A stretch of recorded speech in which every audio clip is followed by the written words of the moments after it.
Xo'p, assalomu alaykum o'rtoqlar. Bugun Pixel bo'yicha ikkinchi darsimiz, ya'ni Pixel ichiga hodisalarni o'rnatish. Ya'ni saytimizga kirgan odamlarni Pixel nima deb bizga sanab berish kerak, qanaqa hisoblab berish kerak, nima bo'lish kerak, mana shu narsalar haqida gaplashamiz.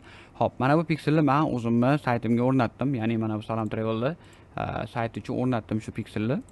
Endi men mana shu saytga kirganlarni menga sanab berish kerak, savatchalarga solgan holatda. Uning uchun nima qilaman? Salom Travel Pixel 2 ga o'zimga do'stlik beraman. Xo'p, demak, polni control. Tak, do'stlik berganimdan keyin Xo'p, Event Managerga o'tib olishim kerak bo'ladi. Ya'ni mana hamtiga Открыть Event Manager degan knopkasi orqali Event Managerga o'tib olishim kerak bo'ladi. Event Managerda sizlarda mana bunaqa okno ochilinadi. Xo'p. Bunaqa okno ochilingandan keyin bu yerda o'zini bo'limlari bor. Hozir shu bo'limlar bo'yicha ko'rib chiqamiz bitta-bitta. Tak.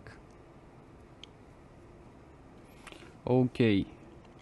Xo'p, birinchisi obzor bo'limi. Obzor bo'limi orqali biz ko'rib tura olamiz. Biz saytimizga Pixel bizga qancha inson sanab beryapti, Pixelimiz bizga page view qilganlarni, misol uchun lit qoldirganlarni, knopkamizni bosganlarni, saytimizga kirganlarni, scroll qilganlarni sanab berish mumkin. Hozircha mana biz saytimizga 4 dona page view bo'libdi, ya'ni 4 dona odam saytimizni ko'rgan va bu yoqdan biz o'zimizning dashbordimizni, ya'ni diapazonni, data diapazonni ko'rib turishimiz mumkin bo'ladi. Xo'p. Sozdать knopkasi bor. Bu yerdan spesialniy o'zimiz anaqalar yaratsak bo'ladi. Konversiyalar uchun o'zimiz spesialniy piksel yaratsak bo'ladi. Reklamalarni yoqsak bo'ladi. Пользовательский auditoriya, похожий auditoriya, look-like auditoriya yaratsak bo'ladi. Hozircha bu narsa bizga kerak emas. Xo'p, endi testировать событие bu joy orqali o'zimiz qo'ygan pikselimizni saytimiz ichida test qilib ko'rishimiz mumkin. Birinchisi bizga kerak emas, ikkinchisi увидеть, что событие на сайте настроено правильно. Mana shu joyga o'zimizdan saytimizdan linkini qo'ygan holatda uni test qilib ko'rishimiz mumkin bo'ladi. Xo'p, diagnostika bo'limi bor. Diagnostika bo'limi orqali bizni saytimizda qanaqadir ошибкаlar bo'lsa, qanaqadir xatoliklar bo'lsa, biz pikselimizda qanaqadir noto'g'ri holatlarni Facebook sezayotgan bo'lsa, bizga xabarlar berib, ularning решениесini ham berib turishi mumkin bo'ladi. Xo'p, istoriya bo'limi bor. Istoriya bo'limi orqali biz saytga kim Pixel qo'ydi, bu Pixelni kim boshqardi, Pixel bilan qanaqa ishlar qildi, soat nechida qildi, kim qildi, hammasini ko'rib turishimiz mumkin bo'ladi. Misol uchun aytaylik, bu Business Managerda bu Pixel uchun 2-3 xil inson mas'ul bo'lishi mumkin. Shu holatlarda men bemalol ko'rib tura olaman sayt orqali, saytdagi mana shu istoriya orqali mana shu joyda kimlar bu narsani foydalandi, kimlar qanaqa ishlarni amalga oshirdi. Xo'p, va настройки bo'limi bor. Настройки bo'limi orqali men o'zimni mana shu pikselimni kim yaratgan, avtor kim, misol uchun men yaratganman, bugun qildim bu narsani, vладелец kim, qaysi biznes menejer ichida yaraldi bu narsa, qanaqa bo'lyapti bu narsa, nima bo'lyapti. Mana bu joyda avtomatически ozgina rus tilida noto'g'ri gapirishim mumkin. Xo'p, сопоставление с сайтом degan joyda bu narsani yoqib qo'yishimiz kerak bo'ladi. Bu narsa bizga nimaga yordam beradi? Qaranglar. Biz saytimizga kirgan odamlarni iloji boricha mana shunaqangi ma'lumotlarni hech kimga ko'rsatmagan holatda, ya'ni hash holatda bizga olish uchun kerak bo'ladi. Bu narsani yoqib qo'yishimiz foydali bo'ladi. Aniqroq ma'lumot olish uchun Pixel bizga kerak bo'ladi bu narsa. Shu narsani yoqib qo'ygan holatda ishlatishimizni men maslahat bergan bo'lardim. Xo'p, endi obzor bo'limiga qaytadigan bo'lsak, qaranglar. Hozir mana menda bitta pikselim bor, ya'ni pikselim o'rnadi sayt ichiga. Sayt ichida mana men bitga kirganimda ham mana shu pikselim o'rnab turibdi menda. Tak. Tabnayib beraman. Hop, mana pikselim o'rnab turibdi menda. Endi men mana shu pikselga eventlarni joylashtirishim kerak. Ya'ni men pikselga aytyapman, saytda mamitiga kirgan odamni mana bunaqa narsani sanab ber, men ish qilgan odamni mana bunaqa deb sanab ber, menga deyotgan narsani beraman. Hop, upravlение bo'limiga kirganimda Открыть инструменты настройки на событие kiraman.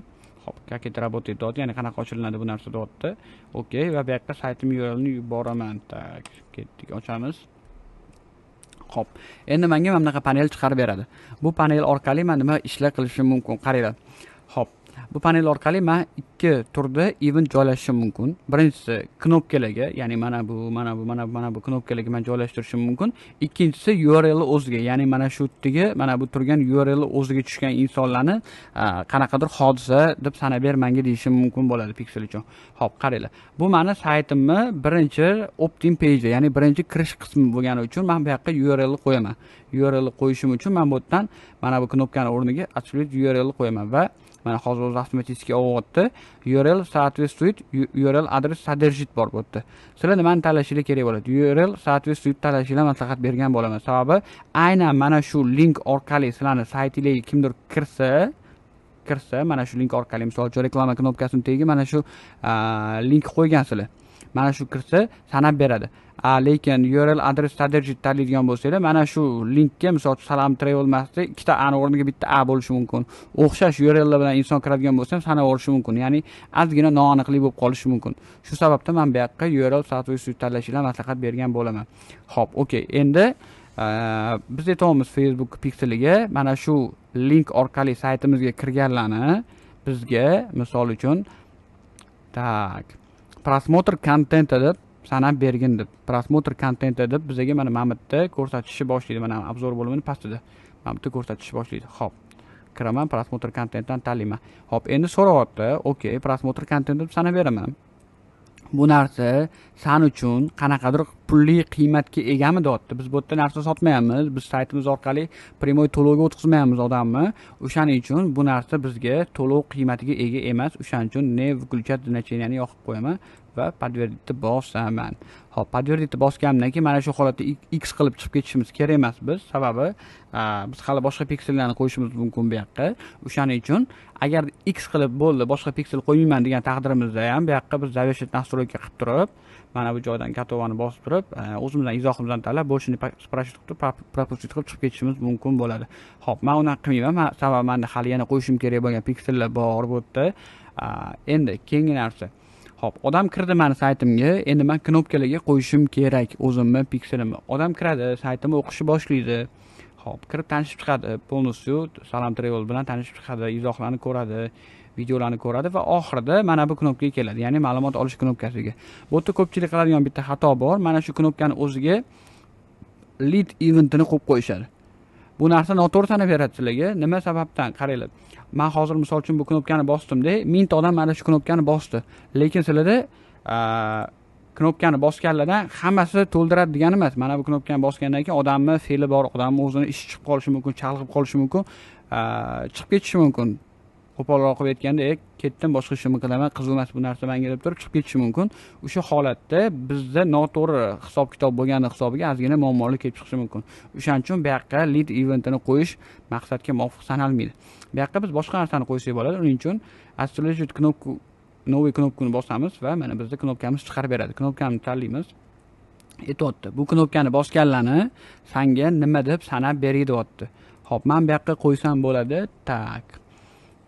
Hop, lead to'g'ri kelmaydi bizga, добавление koordinatini ham to'g'ri kelmaydi. Bizda savatchasiga solmayapti o'zini. Biz hech qanaqangi bir katalog ko'rinishi narsa qilmadik bu yerda. Покупка ham to'gri kelmaydi. Hop, poisk ham to'gri kelmaydi. Отправить заявка ham to'gri kelmaydi. Hop, в принципе, men bu yerdan ko'rayotganim подписка bo'lishi mumkin. Hop, tak yoki kontakt bo'lishi mumkin. Kerakli kontakt qilamiz buni. Kontakt tanlaganimdan keyin подтвердить bosaman.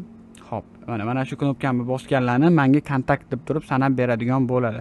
Hop, prinsipi men o'zimni bu saytimdagi o'zimga kerakli joyga qo'ydim. Hop, bu yerda ham knopkalarim bor. Misol uchun bu yerdan sanab ko'raman. Okey. Hop, tak. Men sal xato tushib qopti, bug bo'lib qopti bu. Mana knopkani bosgan odamlarni sanab bersin menga misol uchun. Bu odamlarni misol uchun menga tak. No, kelinglar, подписка deb sanab bersin. Men farqli olay, bu knopkani bosdimmi yoki mana tegidagi knopkani bosdimmi, menga kelib tushayotgan ma'lumotlardan farqlay olishim uchun. Hop, prinsipi kontakt bossanglar ham bo'ladi, atak. Kontakt tanlasanglar ham bo'ladi bu yerdan подтвердить bosaman. Okey. Hop, bo'ldi. Mana menda 3 ta holat bo'ldi. Men bug bo'lmaganda buni ham tanlardim. Hop, endi завершить настройки aytayapti menga. Mana shu 3 ta sani eventlaring o'rnadi deyapti pikselda. Готово. Okey. Отправить. Hop, готово. Hop, mana tak bitta obnovleni beraveraman bu yerdan. Mani eventlarim o'rnadi, pikselimni ichida saytda o'rnadi. Endi menga saytimga kirgan insonlarni Facebook sanab berishi mumkin bo'ladi. Mana shunaqa hodisani amalga oshirdi deb. Hop, tak. Demak,